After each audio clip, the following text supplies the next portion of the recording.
میرے اور آپ کے آقا مولا حضور ختمی المرتبت صلی اللہ علیہ وآلہ وسلم اس دنیا پہ جلوہ گر ہوئے تھے۔ ابدی سعادتوں کا وہ نور چمکا کہ جس کا اجالا کائنات کے ایک ایک گوشے میں پہنچا۔ اس وقت دنیا کے اوپر جتنی بھی روشنی ہے، جتنا بھی اجالا ہے، خیر کی جتنی بھی قدریں موجود ہیں، یہ سب رسول رحمت صلی اللہ علیہ وآلہ وسلم کا فیضان اور آپ کی برکت اور وجود مسعود کا نور ہے۔ مجھے اور آپ کو اس بات پر اللہ کا لاکھ لاکھ شکر ادا کرنا چاہیے کہ ہمیں حضور علیہ السلام کا امتی ہونے کا شرف نصیب ہوا۔ اس وقت دنیا کی آبادی 8ویں ارب میں داخل ہو چکی ہے اور تقریباً 500 سے زیادہ الہامی اور غیر الہامی مذاہب دنیا کے اوپر پائے جا رہے ہیں۔ 800 ارب دنیا کی آبادی میں 8 ارب دنیا کی آبادی میں 500 مذاہب کا پایا جانا، لیکن میرا اور آپ کا مسلمانوں کے گھر میں پیدا ہونا، یہ نہ تو کسی اتفاق کا نتیجہ ہے، نہ ہم نے کوئی اس کے لیے کوئی ایسی نیکی تھی جو کام آئی، نہ ہم نے ٹوکن لیا تھا کہ ہمیں اس امت میں پیدا کیا گیا۔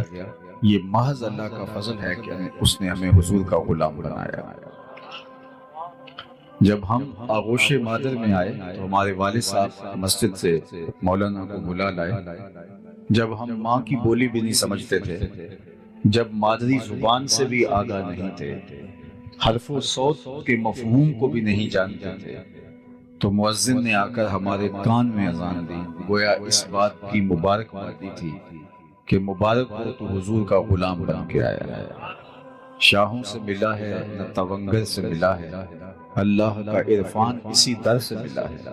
اوروں کو ملا ہے تو مقدر سے ملا ہے، مجھ کو تو مقدر بھی تیرے در سے ملا ہے۔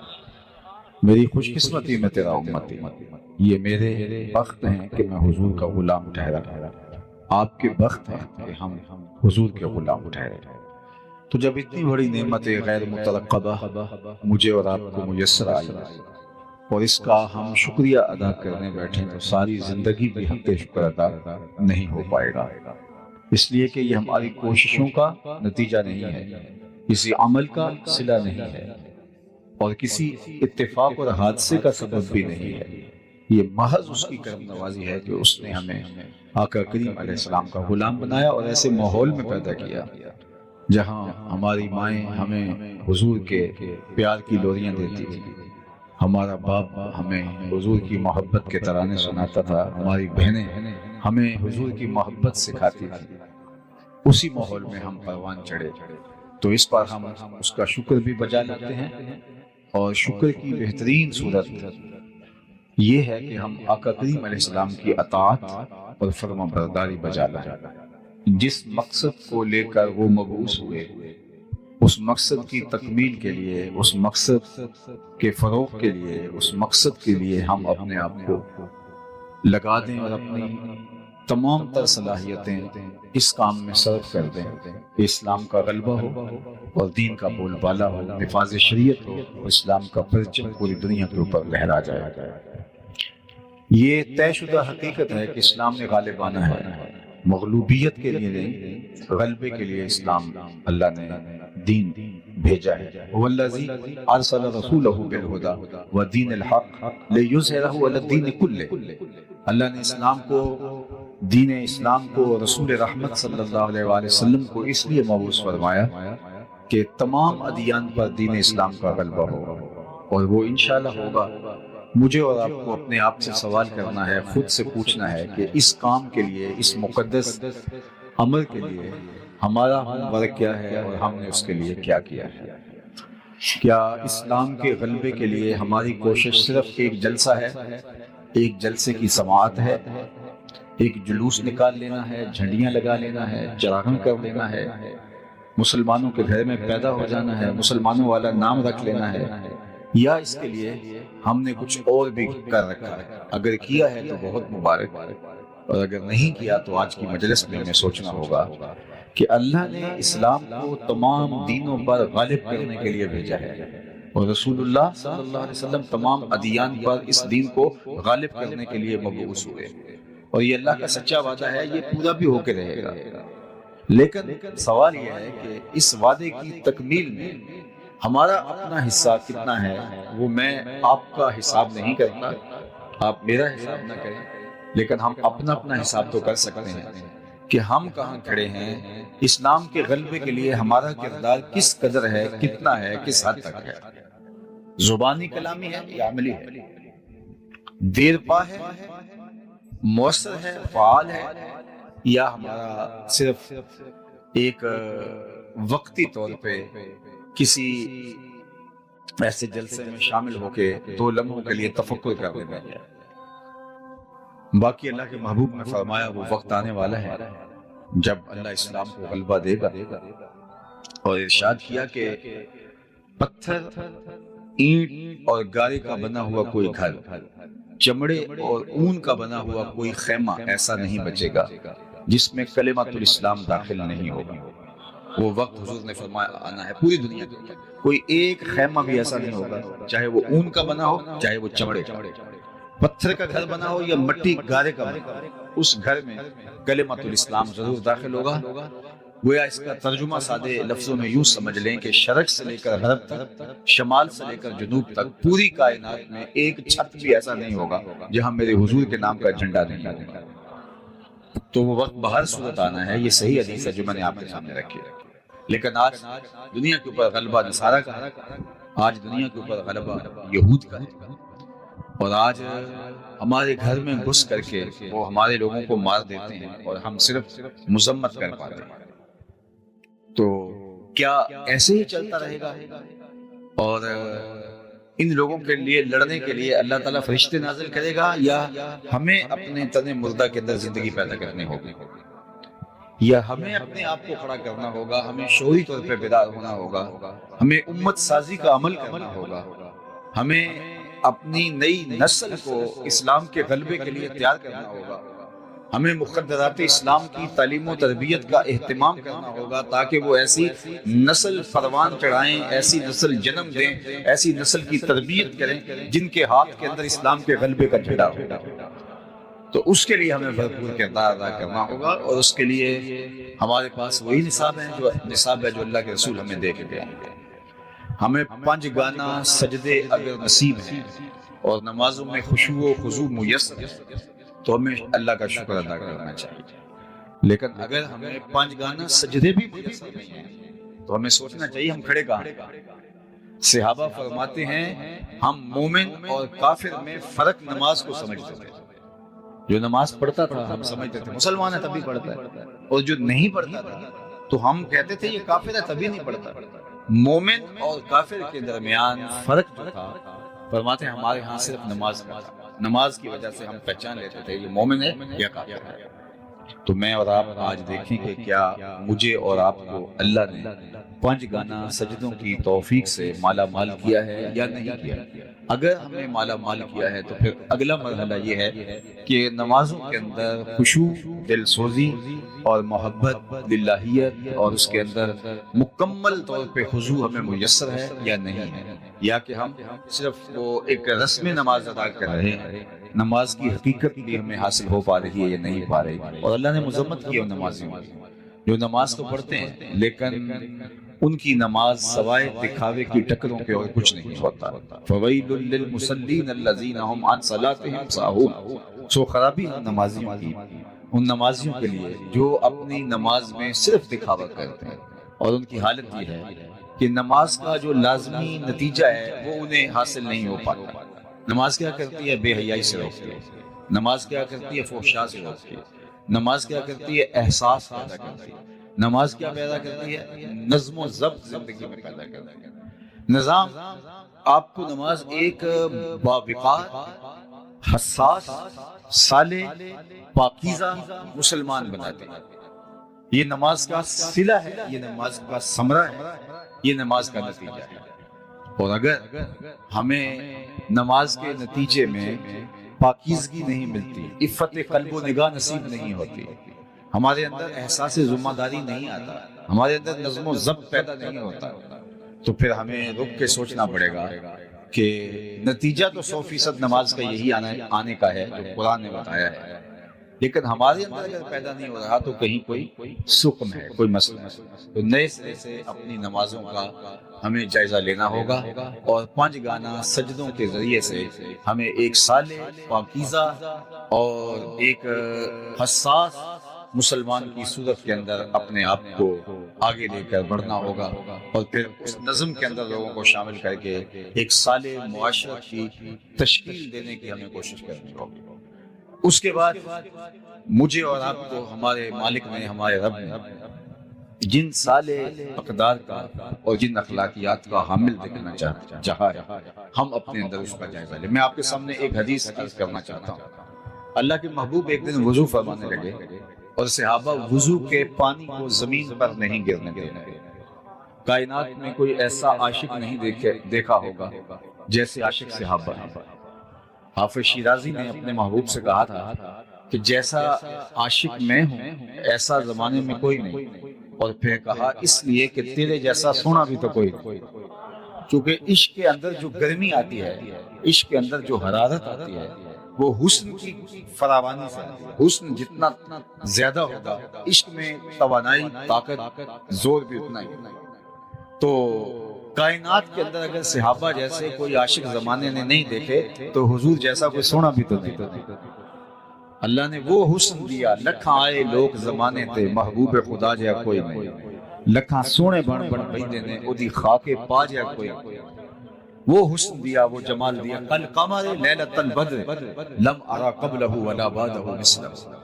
اللہ اکبر۔ حضرت ابو ہریرہ رضی اللہ تعالیٰ عنہ فرماتے ہیں کیا پوچھتے ہو، 14ویں رات کا چمکتا ہوا چاند تھے میرے حضور۔ پھر کہا نہیں حضور جیسا نہ پہلے دیکھا نہ بعد میں دیکھا۔ اور حضرت احسان بن ثابت بولے دیکھتے کیسے، کسی ماں نے جنم دیا ہوتا تو دیکھتے۔ خدا نے وہ سچائی پن چھڑیا جدے وچ محمد نو ٹالیا سی، حسینہ جمیلہ دا منہ موڑ دیتا، محمد بنا کے قلم توڑ دیتا۔ ایسا پیکر تراشا، ایسی صورت بنائی اپنے محبوب کی۔ تو حضور جیسا زمانے میں سونا کوئی نہیں، تو پھر حضور کے صحابہ جیسا عاشق بھی زمانے میں کوئی نہیں۔ چونکہ حسن فراواں ہے تو پھر عشق بھی فراواں ہے۔ تو حضور کے ادب کی جو رعایت کرتے تھے وہ بھی مثالی ہے۔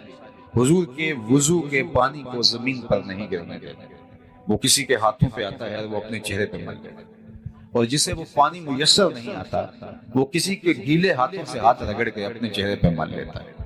جنہ اکھیاں دل پر ڈٹھا وہ اکھیاں ہی تک لیاں، تو ملے ہو تا ساجن ملیا ہن آساں ہی لگ رہی۔ بلکہ ایک دن حضور نے پچنے لگوائے تو ایک لگن میں خون جمع ہو گیا، تو آقا کریم نے ایک صحابی سے کہا اس کو لے جاؤ اور ایسی جگہ اس کو بہا دو، ٹھکانے لگا دو جہاں کسی کے قدم نہ پہنچے۔ وہ گئے اور ایک پتھر کی اوٹ میں بیٹھ کے نوش جان کر لیا۔ واپس آئے تو حضور نے فرمایا ٹھکانے لگا آئے ہو؟ جی حضور، ایسی جگہ پہ جہاں کسی کے قدم نہیں پہنچ سکتے۔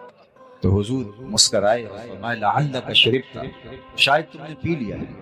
قال نعم، جی حضور، میں نے کہا کہ حضور کا خون اپنے خون میں شامل کر لو، اس سے بڑی سعادت کیا ہو سکتی ہے۔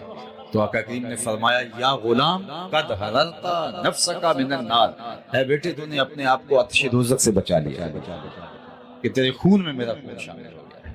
تو یہ صحابہ کی محبت، حضور لعاب پھینکتے ہیں تو وہ کسی کے ہاتھوں پہ آتا ہے، پھر وہ چہرے پہ ملتے ہیں۔ دنیا میں آپ نے یہ محبت کا انداز، لوگ داستانیں پیار کی سنی ہے لیکن کسی محب نے اپنے محبوب کے لیے ایسا تو نہیں کیا، لیکن یہاں یہ مظاہر محبت کے دیکھنے کو ملتے ہیں۔ تو اب حضور وضو کرتے ہیں تو وہ پانی اپنے چہروں پہ مل لیتے ہیں۔ اللہ اکبر۔ اور جن کو میسر نہیں آتا وہ گیلے ہاتھوں سے ہاتھ رگڑ کے اپنے چہروں پہ مل لیتے ہیں۔ تو آقا کریم نے جب یہ دیکھا تو فرمایا ما یحملکم علی ھذا، تمہیں اس بات پر کس نے ابھارا کہ میرے وضو کے پانی کو زمین پر نہ گرنے دے رہے؟ میں نے تو تمہیں اس کا حکم نہیں دیا۔ اللہ اکبر۔ ساری باتیں حکم سے نہیں کی جاتی، کچھ کاموں کے کرنے کا تقاضا محبت بھی ہوتی ہے۔ محبت محبوب کو راضی کرنے کے ڈھب خود ہی سیکھ لیتی ہے، خود ہی محبوب کی چوکھٹ پر پہنچنے کے راستے تلاش کرتی ہے۔ تو کہا کہ میں نے یہ حکم نہیں دیا کہ تم میرے وضو کے پانی کو زمین پر نہ گرنے دو، ہاتھوں پہ اٹھا لو، چہروں پہ ملو، اپنے بدن سے مس کرو، لیکن تم میرے وضو کے پانی کو زمین پر نہیں گرنے دیتے، اس بات پر تمہیں کس چیز نے ابھارا؟ تو انہوں نے جو جواب دیا وہ سنیے. انہوں نے کہا حب اللہ و رسولہ، اللہ اس کے رسول کی محبت. محبت کا تقاضا یہ ہے کہ ہم آپ کے وضو کے پانی کو زمین پر نہیں گرنے دے رہے، یہ ہمارا پیار گوارا نہیں کرتا. جو پانی آپ کے بدن سے چھو جائے وہ ہمارے لیے آب کوثر ہے، وہ ہمارے لیے مائے معین ہے، سلسبیل ہے. تو اس پانی کو ہم اپنے چہروں پہ ملیں گے اور سعادت میں لے سکیں گے. آقا کریم نے ان کے اس عمل پر کوئی روک نہیں لگائی، ان کی مذمت نہیں کی، ان کو منع نہیں کیا. اور اس موقع کے علاوہ بھی یہ ماجرا کئی بار ہوا. صلح حدیبیہ کے موقع پر بھی ایسا ہوا کہ حضور کے وضو کے پانی کو صحابہ زمین پر نہیں گرنے دے رہے تھے. تو عروہ بن مسعود ثقفی نے اس کے اوپر جو ہے وہ آواز کسی تھی. اس کا جواب حضرت ابوبکر رضی اللہ تعالی عنہ نے دیا تھا. تو اب یہ وضو کے پانی کو زمین پر نہیں گرنے دے رہے. پوچھا ما یحملکم علی ھذا؟ کہ حب اللہ و رسولہ، اللہ اس کے رسول کی محبت کی وجہ سے. تو حضور نے فرمایا اگر تم یہ چاہتے ہو کہ اللہ اس کے رسول سے محبت کرو اور اللہ اور اس کا رسول تم سے بھی محبت کرے، تو پھر تمہیں 3 کام کرنے چاہیے. یعنی تمہارا یہ عمل اپنی جگہ پہ درست ہے کہ تم میرے وضو کے پانی کو زمین پر نہیں گرنے دے رہے، اس کی نفی نہیں کی، لیکن کہیں اس عمل پر ہی فوکس کر لیں بعد میں آنے والے، اور باقی دین ان کی نظروں سے کہیں اوجھل نہ ہو جائے. نبی کا منصب ہے کہ وہ دور اندیشی کے ساتھ معاملات کو دیکھتا ہے، اور اللہ نے اس کو جو نگاہ بینا عطا کر رکھی ہوتی ہے اس سے وہ معاملات کو لوگوں کی تعلیم کے لیے بڑی کشادگی کے ساتھ کھول کے لوگوں کے سامنے رکھتا ہے. تو آقا کریم نے فرمایا اگر تم چاہو کہ اللہ اس کے رسول سے محبت کرو اور اللہ اس کا رسول بھی تم سے وہ محبت فرمائے، تو تمہیں 3 کام کرنے چاہیے. سب سے پہلے جب بولو سچ بولو، زندگی بھر کبھی جھوٹ نہیں بولنا. دوسری بات فرمائی جب تمہارے پاس امانت رکھی جائے اس میں خیانت نہ کرنا. اور تیسری بات فرمائی کہ جب کوئی تمہاری ہمسائیگی میں آ بسے تو حق مجاورت ادا کرنا، ہمسائیگی کا حق ادا کرنا، ہمسائے کا خیال رکھنا.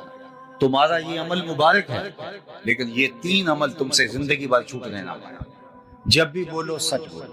تو مسلمان تو سچ بولتا ہے، چونکہ ہمارے آقا و مولا کو کافر بھی صادق و امین کہتے تھے، تو ہم جھوٹ کیسے بول سکتے ہیں جب ہمارے آقا و مولا کو دشمن بھی، جان کے دشمن بھی صادق اور امین کہتے تھے.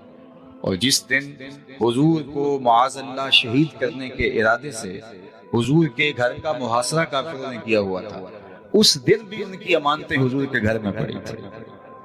اور ان کا یہ عمل کہ حضور کو معاذ اللہ شہید کرنے کے لیے درپے ہیں، اور آقا کریم حضرت علی المرتضیٰ رضی اللہ تعالیٰ عنہ کو اپنے بستر پہ لٹاتے ہیں اور فرماتے ہیں کہ تم لیٹ جاؤ، صبح اٹھنا ان کی امانتیں دے کے تم بھی مدینے چلے آنا. یعنی ان حالات کے اندر بھی ان کی امانتیں ضائع نہیں ہو پا رہی، اور انہیں بھی یقین ہے کہ ہماری امانتیں ضائع نہیں ہوئی، ورنہ سب سے پہلے اپنی امانتیں حضور سے لیتے پھر اس کے بعد اگلی کارروائی کرتے. لیکن انہیں یقین تھا کہ ہماری امانتیں ضائع نہیں ہو سکتی، اس لیے کہ یہ صادق اور امین نبی کی چوکھٹ پہ پڑی ہوئی ہے. تو ہمارا دین ہمیں سچ بولنا سکھاتا ہے. عالی مرتبت سامعین، اللہ کے محبوب علیہ السلام سے پوچھا گیا کہ مومن بزدل ہو سکتا ہے؟ تو آقا کریم نے فرمایا نہیں، بہادر ہوتا ہے. مسلمان بہادر ہوتا ہے، لیکن ہو سکتا ہے کبھی وہ بزدلی بھی کر جائے، بشر ہی تو ہے، کوئی کمزور لمحہ زندگی میں آ ہی جاتا ہے. پھر پوچھا گیا کہ مومن بخیل ہو سکتا ہے؟ کہا نہیں، سخی ہوتا ہے. لیکن ہو سکتا ہے کبھی بخل بھی کری جائے، کبھی زندگی کے اندر ایسا مرحلہ بھی درپیش ہوتا ہے کہ سخی آدمی سے بھی کبھی ہاتھ دبا لیتا ہے. تیسرا سوال حضور سے کیا گیا مومن جھوٹا ہو سکتا ہے؟ فرمایا جھوٹا نہیں ہو سکتا. یہ طے ہے کہ مومن ہو جھوٹا ہو یہ نہیں ہو سکتا. مجھے اور آپ کو اس آئینے میں اپنی شکل دیکھنی چاہیے. ہم سب دعویٰ تو یہ کرتے ہیں کہ ہم بہت اچھے مسلمان ہیں، ہمارے جیسا مسلمان کوئی ہے ہی نہیں، لیکن اس آئینے کے اندر اپنی ایک دفعہ مجھے اور آپ کو تصویر ضرور دیکھنی چاہیے.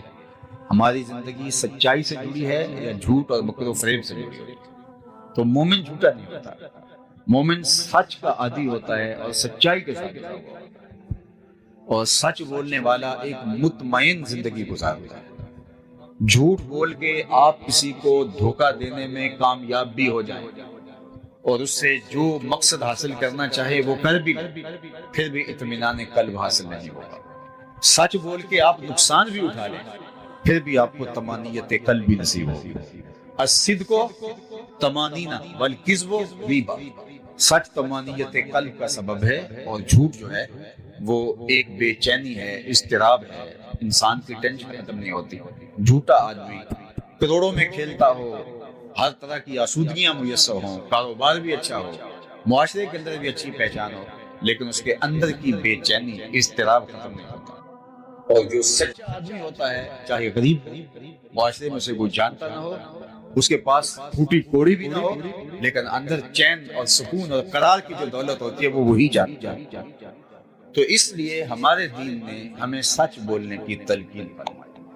اور یہ سنو، جو شخص جھوٹ بولتا ہے اس کے منہ سے ایک خاص قسم کی سمیل نکلتی ہے، بدبو نکلتی ہے، جو عام آدمی تو نہیں سونگھ پاتے، لیکن اللہ کے نورانی فرشتے جو ہمارے گھروں میں ہمارے حصے کی رحمتیں دینے آتے ہیں، اللہ نے ان کو بہت حساسیت عطا کر رکھی ہے۔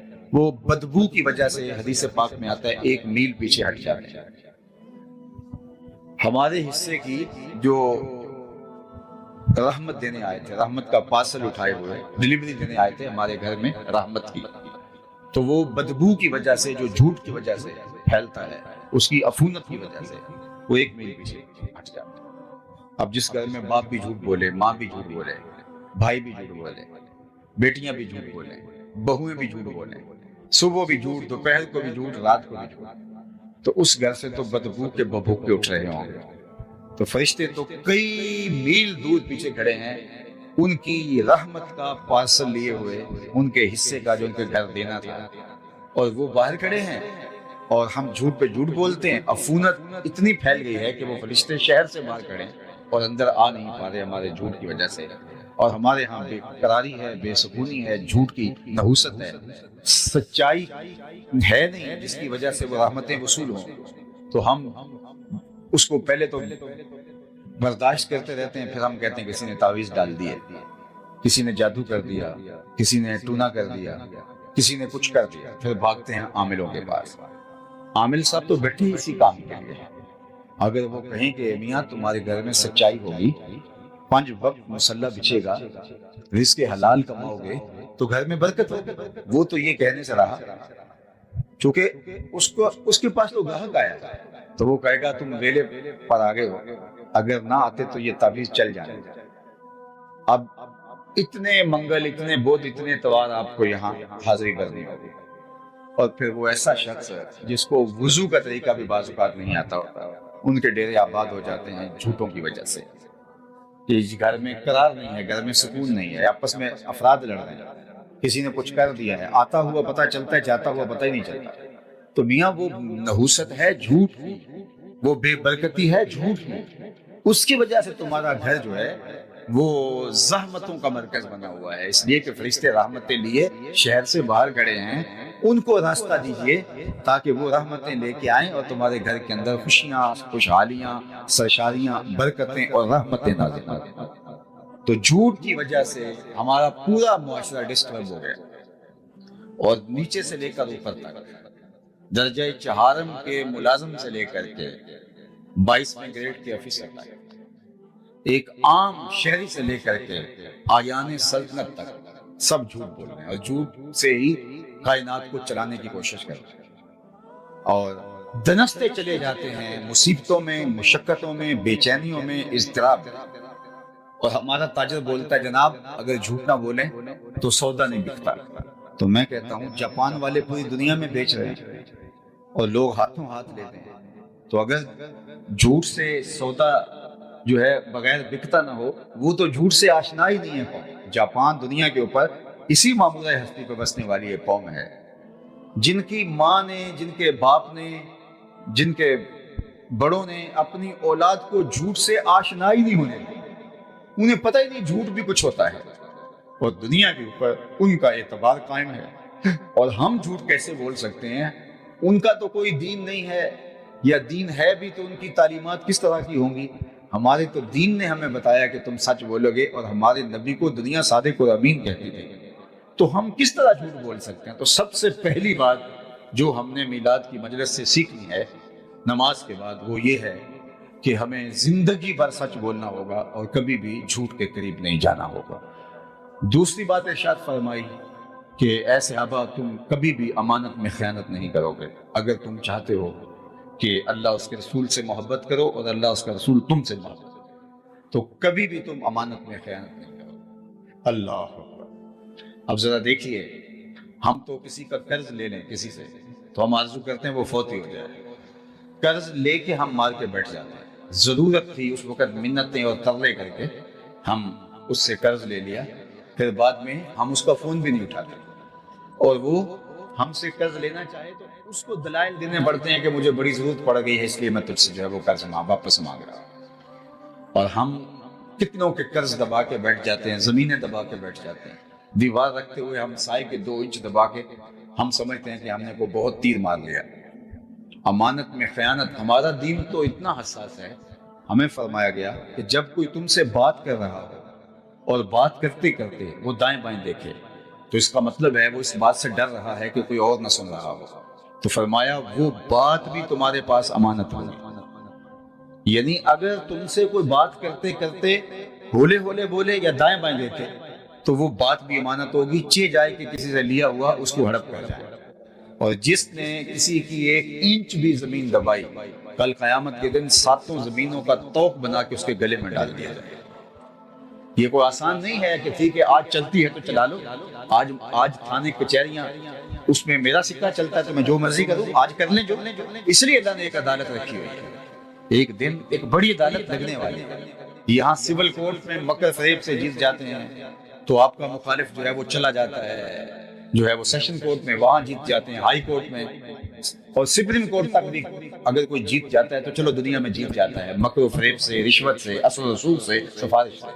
لیکن سپریم کورٹ سے آگے بھی ایک عدالت ہے جو لگنے والی ہے، جس میں رشوت نہیں چلتی، جس میں انصاف ہوگا، جس میں ترازو کے دونوں پلڑے برابر برابر تولیں گے، جس میں ایک ایک چیز کا حساب ہوگا، ایک ایک چیز کا، حرکات کا بھی اور سکانات کا، تو وہ دن آنے والا ہے۔ تو کتنا سخت ہے جو امانتوں میں خیانت کرتے ہیں، اور پھر اللہ تعالیٰ جل شانہ جو ہے وہ قیامت کے دن پھر وہ حساب جو ہے وہ بے بات کر دے گا۔ اور قیامت کے دن کیا ہوگا؟ اگر کسی نے کسی کا کچھ دبایا ہوا ہے تو اس دن تو وہ چیز تو دے نہیں سکے گا، وہ تو یہیں چھوڑ گیا ہے، زمین بھی یہاں چھوڑ گیا، جائیداد بھی یہاں چھوڑ گیا، تو پھر اس دن کیا دے گا؟ اس دن جو سکہ رائج الوقت ہوگا قیامت کے دن وہ اعمال ہوں گے۔ تو جان چھڑانی پڑے گی اپنے عمل دے کے، اور اگر عمل دے کے بھی جان نہ چھوٹ رہی ہوگی تو پھر اس کے گناہ لینے لگے۔ اور یہ کتنا بڑا کھاتا ہے؟ ایک تابعی کا قول ہے کہ جس نے کسی کے 3 پیسے دبائے، کتنے پیسے؟ 3 پیسے، اس کو اس کے بدلے میں قیامت کے دن 700 نمازیں جو جماعت کے ساتھ ادا کی گئی ہیں وہ دینا پڑے گا۔ 3 پیسوں کے بدلے میں 700 نمازیں با جماعت ادا کی گئی وہ دینا پڑے گا۔ تو میں تو کہتا ہوں اگر 1-2 ہزار بھی اگر کسی کا دینا ہوا تو ساری زندگی کی کمائی، حج عمرے زکاتیں سب کچھ 1000-2000 میں چلا جائے گا۔ تو اس بات کے اندر ہمیں اپنے کھاتے کو صاف کرنا چاہیے۔ کسی کی امانت، یہ بات کا ساری زندگی رشوت لے کے لوگوں کا مال کھا کے آخری عمر میں حج عمرہ کر لیا، ٹوپی پہن لی اور اگلی صف میں نمازیں پڑھنے لگ گئے۔ میں ان کی نمازوں کی توہین نہیں کرتا، جن سے مال لوٹا ہے ان کا مال دینا بھی واجب ہے۔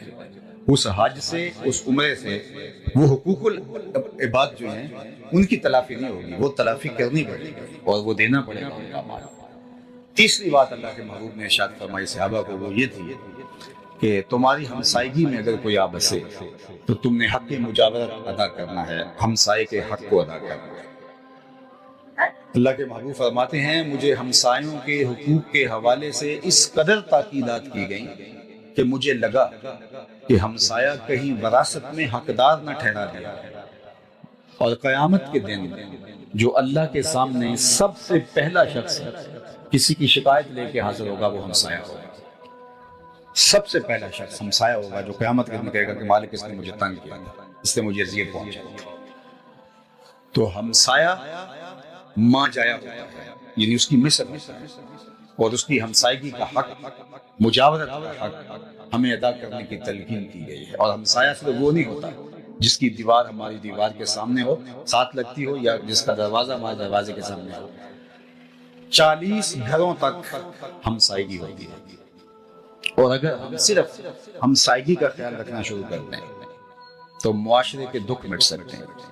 کسی بھی علاقے میں 40 گھر ایک دوسرے کے دکھ سکھ کے ساتھی ہو جائیں، ان کی بیٹیوں کو اپنی بیٹیاں سمجھ رہے ہیں، جب وہ جوان ہوں تو ان کی شادی اپنا ذمہ سمجھیں، ان کے بچوں کی تعلیم اپنی ذمہ سمجھیں، جو غریب ہیں امیر ذمہ داری لے لیں، غریب اور امیر یہ ہمسائیگی کے حق کو ادا کریں، صرف اس اسلام کے دیے ہوئے نظام مجاورت جو ہمسائیگی کا نظام ہے اس کو اختیار کریں تو یہ معاشرہ جنت نظیر بن جاتا ہے، یہ معاشرہ جنت نظیر بن جاتا ہے، صالح معاشرہ بن جاتا ہے۔ لیکن ہم شاید دین کے مفہوم کو نہیں سمجھے، ہم نے چند عبادات کو، سجدوں کو، رکوع و قیام کو دین سمجھ لیا، لیکن وہ اس کو بھی کب سمجھا؟ ہمارے معاشرے کا 80% طبقہ تو نماز سے دور ہے، کوئی 20% لوگ نماز پڑھتے ہیں، باقی 80% تو نماز کے قریب بھی نہیں جاتے، تو ہم نے تو اس کو بھی چھوڑ دیا، نظام عبادت کو بھی چھوڑ دیا، اور نظام اخلاقیات جو ہے، حقوق العباد کا جو نظام ہے جو 100% ہر ایک کے اوپر لازم اور واجب ہے، تو اس کو تو ہم بالکل ہی چھوڑ چکے ہیں، الا ماشاءاللہ جس کو اللہ نے توفیق عطا کی۔ تو حضور کے مبارک میلاد میں آنے والوں، آج یہ 3 باتیں بلکہ یہ 4 باتیں اپنے پلے باندھ کے لے جاؤ اور عمل کرنے کی کوشش کرو، جو کوشش میں ہیں اور پہلے عمل پیرا ہے وہ اس کا حجم بڑھا دیں کہ ہم 5 گانہ نماز کبھی بھی ترک نہیں کریں گے انشاءاللہ، ہم کبھی بھی جھوٹ نہیں بولیں گے، ہم کبھی بھی امانت میں خیانت نہیں کریں گے، اور ہم کبھی بھی اپنے ہمسائے کے ساتھ برا سلوک نہیں کریں گے۔ مجھے یہ معلوم نہیں ہے کہ جتنے لوگ میرے سامنے موجود ہیں یہ اس شہر کا کتنے فیصد ہیں، یہ شہر 1 لاکھ کی آبادی ہے، 2 لاکھ کی آبادی ہے یا کم ہے، مجھے نہیں معلوم، لیکن مجھے یہ معلوم ہے کہ یہ جتنے لوگ میرے سامنے بیٹھے ہیں، اتنے لوگ اگر یہ عزم کر کے اٹھیں کہ آج کے بعد جھوٹ نہیں ہوگا، کل سے ہی آپ کا شہر بدلا بدلا دکھائی دے گا، یہ مجھے یقین ہے۔ صرف اتنے لوگ جتنے میرے سامنے بیٹھے ہیں، باقی پورا شہر آ جائے اور وہ عزم کر لے وہ تو الگ بات ہے، صرف اتنے لوگ اگر یہ پختہ ارادہ کر لیں کہ آج کے بعد ہماری طرف سے ہمسایوں کو تکلیف نہیں پہنچے گی، بلکہ ہم ان کو اپنا بھائی سمجھ کے ان کو آگے لے جانے کی کوشش کریں گے، تو آپ کا معاشرہ کل سے بدلا بدلا دکھائی دے گا۔ میں بارگاہ عزتی میں دعا گو ہوں کہ آج کے اس اجتماع کا ایک ایک لمحہ اللہ قبول فرمائے، اور ابھی جامع مسجد گلزار مدینہ کا افتتاح کیا گیا، صوری اور معنوی اعتبار سے بہت خوبصورت مسجد ہے جو مجھے ایک دیہات میں دیکھنے کو ملی۔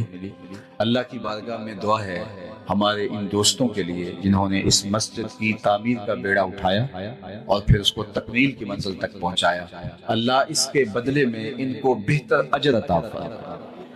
جس نے ایک تتر کے گھونسلے کے برابر بھی مسجد بنائی، ایک جانور ہے چھوٹا سا کتات، اس کے گھونسلے کے برابر بھی، وہ آدھی اینٹ کا گھونسلہ ہوتا ہے، پوری اینٹ کا نہیں ہوتا، جس نے اس کے گھونسلے کے برابر بھی مسجد بنائی، فرمایا گیا اللہ اس کا گھر بھی جنت میں بنا گا، اور خوش نصیب ہیں وہ لوگ جو اللہ کے گھر تعمیر کرتے ہیں۔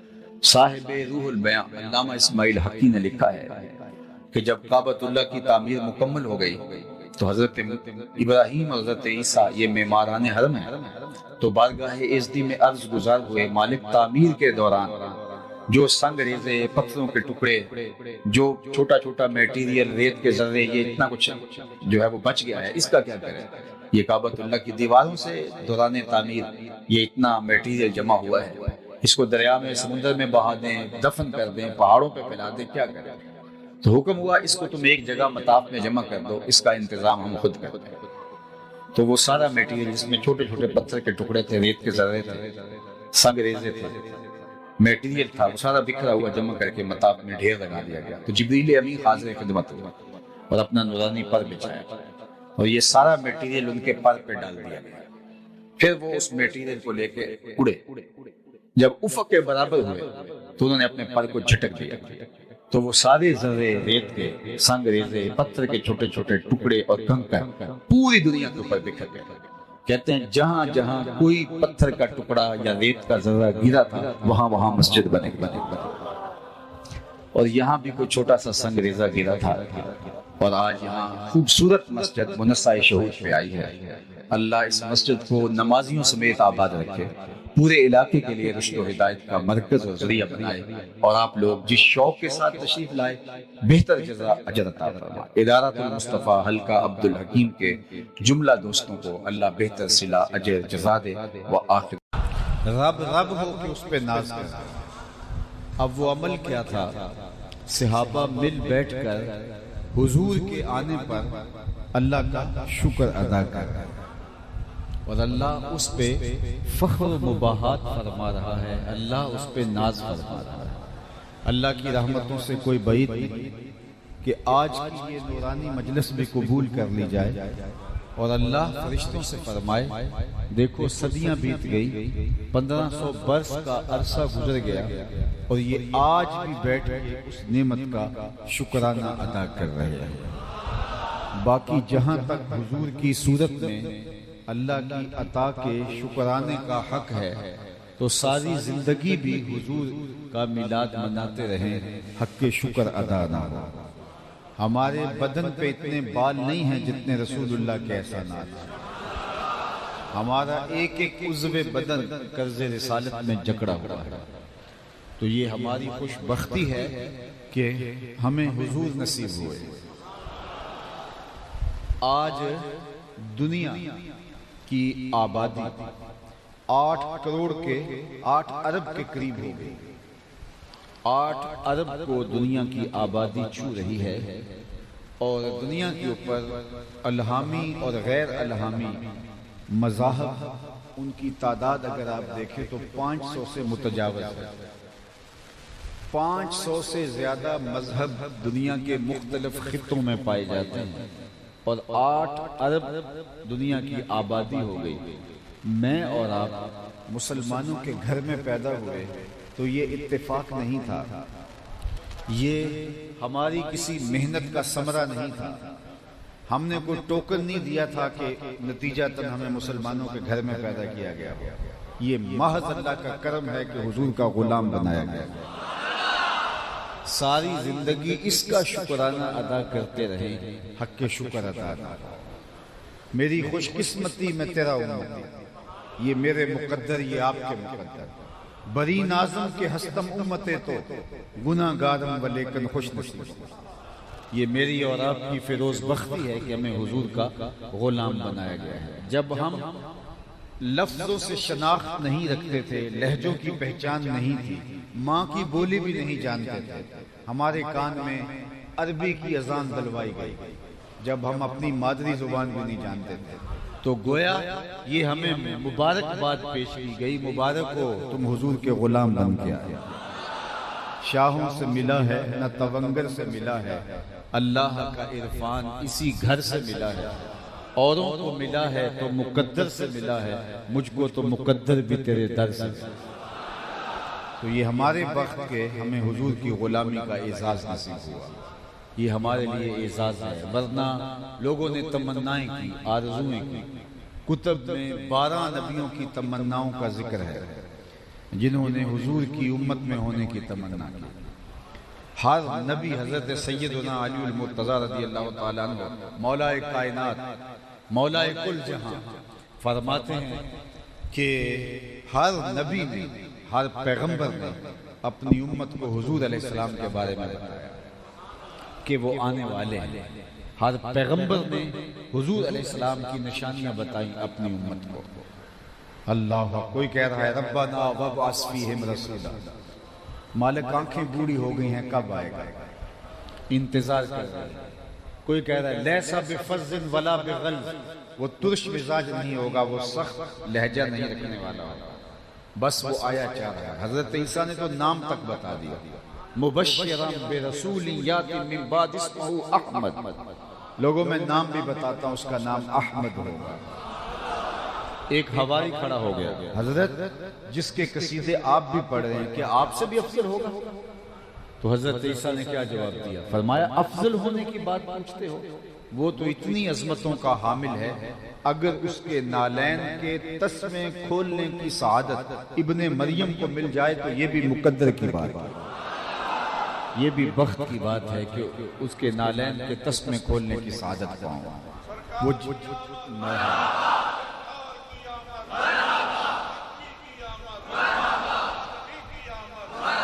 وہ جس کے ذکر سے داؤد نے نغمہ سرائی، وہ جس کے نام پر شاہ سلیمان نے گدائی، دل یحییٰ میں رہ گئے ارماں جس کی زیارت پہ، لب عیسیٰ پہ آئے باز جس کی شان رحمت پہ، جو بن کے روشنی پھر دیدہ یعقوب میں آیا، جسے یوسف نے اپنے حسن کی نئے رنگ میں پایا، نہ دانم آنگلے خنداں چے رنگو بودارت کہ برغے ہر چمن آرزو ادارت۔ ہر کوئی اسی تمنا میں بیٹھا ہے کہ کاش کہ ان کا دیدار بحیرہ راہب سے پوچھ لیجئے، وہ راستے میں کلی ڈال کے بیٹھ گیا۔ اس نے اپنے مذہب کی کتابوں میں پڑھا تھا کہ نبی آخر زمان کا یہاں سے گزر ہوگا، وہ وہیں بسیرا کر لیتا ہے۔ وظیفہ کیا کرتا ہے؟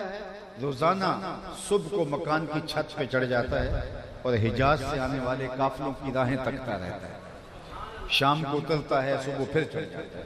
زندگی بیت گئی ان راہوں کو تکتے ہوئے جن راہوں سے حضور نے گزر کے آنا تھا۔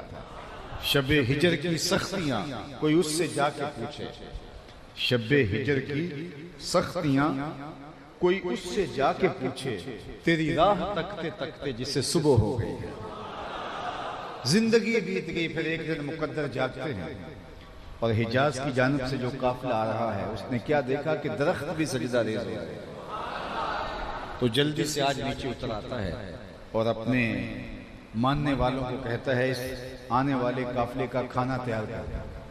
وہ بھی حیرت زدہ تھے کہ قافلے آتے ہیں گزر جاتے ہیں، یہ کبھی آنکھ اٹھا کر کبھی نہیں دیکھتا، اور آج ان کی دعوت اپنے ذمہ لی جا رہی ہے۔ خیر کھانا تیار ہو گیا، اتنے میں قافلہ بھی پہنچایا۔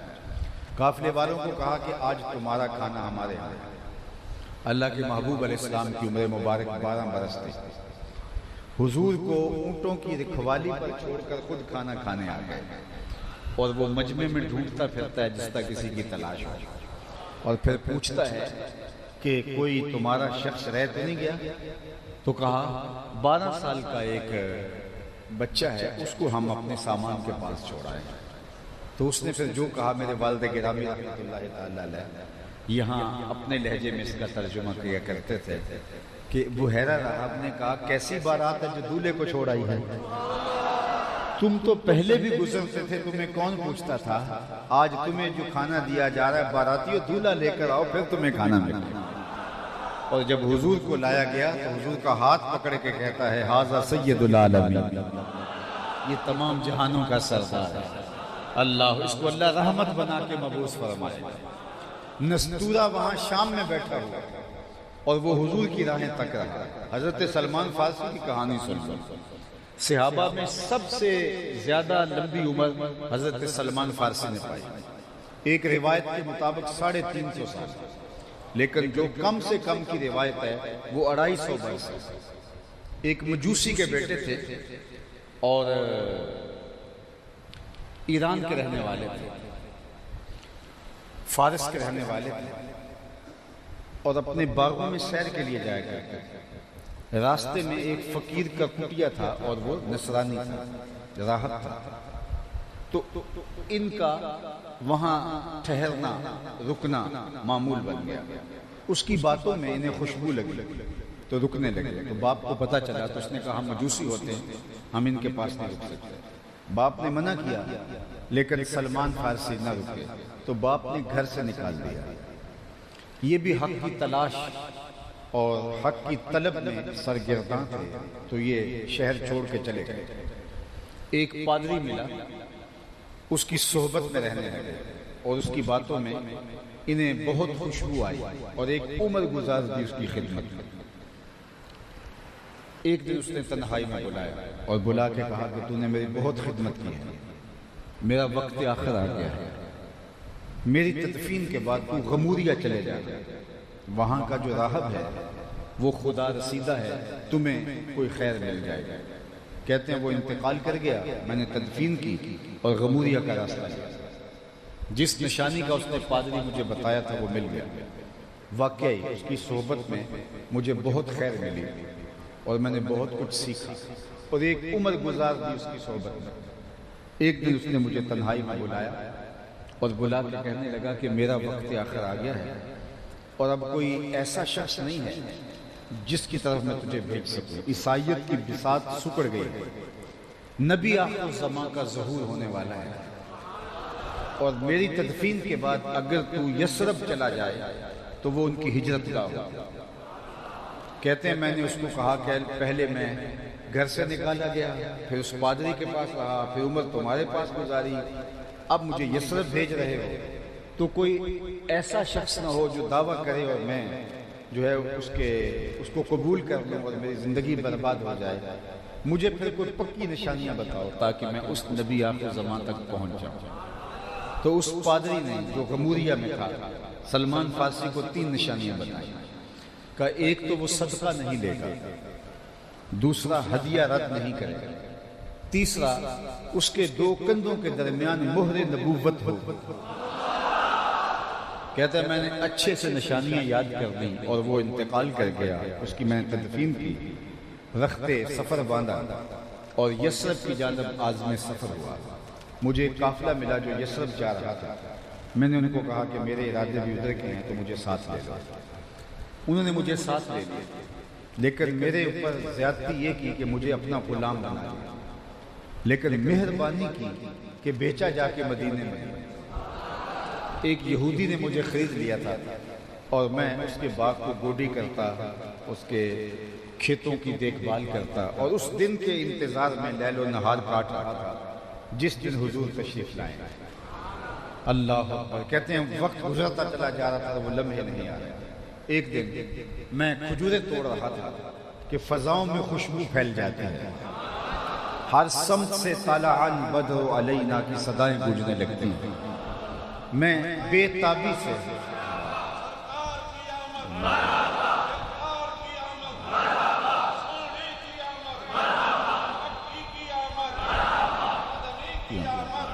کہتے ہیں میں بے تابی کے ساتھ انہی لمحوں کا منتظر تھا، تو میں نے اوپر سے چھلانگ لگا دی اور دوڑنے لگا۔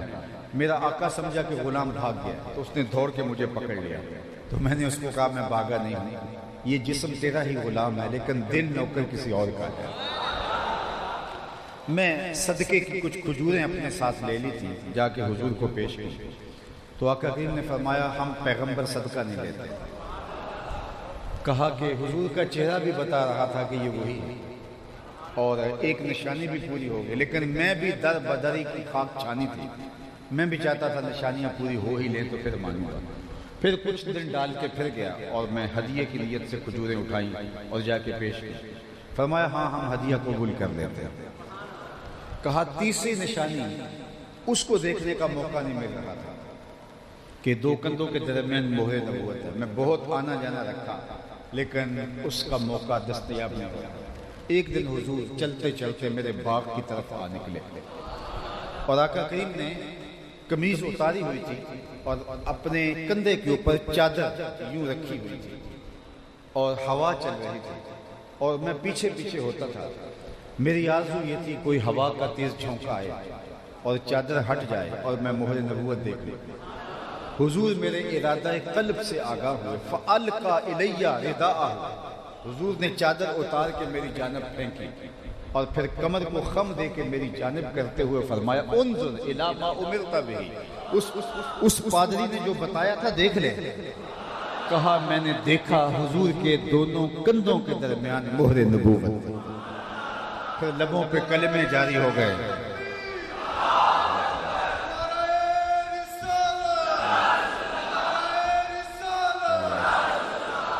پھر لبوں پہ کلمہ جاری ہو گیا، حضور کی غلامی میں آ گیا۔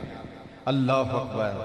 اور پھر کوئی حضرت سلمان سے پوچھتا تھا تمہارا نام کیا ہے، تو وہ کہتے سلمان بن اسلام، میں فرزند اسلام، میں اسلام کا بیٹا، میری اور کوئی شناخت نہیں۔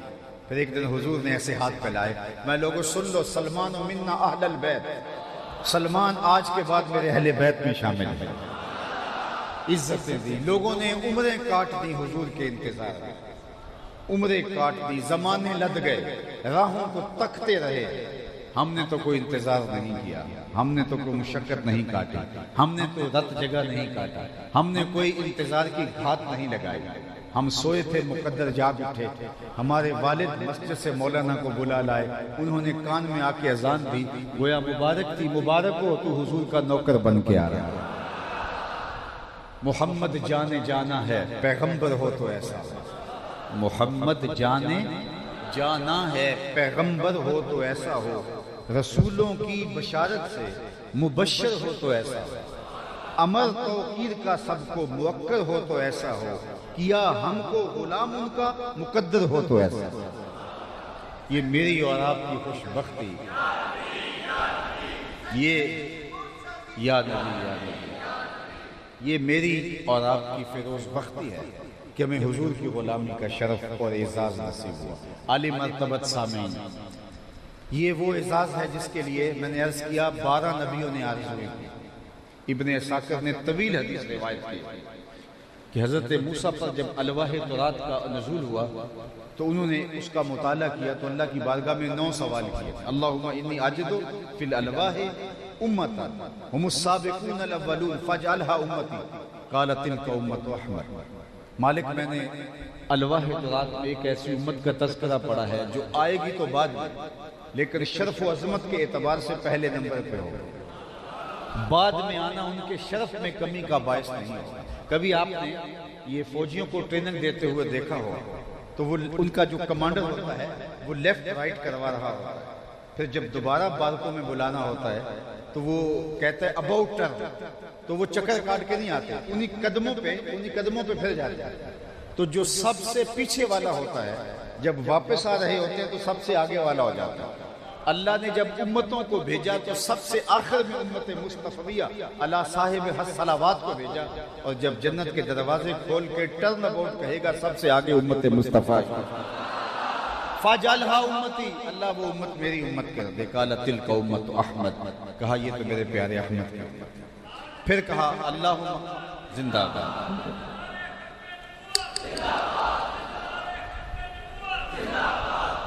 پھر عرض کی اللہم انی اجد فی الالواح امتا، اس کی آواز تھوڑی کم کر کے، اللہم انی اجد فی الالواح امتا اناجیلہم فی صدورہم یقرؤونہا ظاہرا۔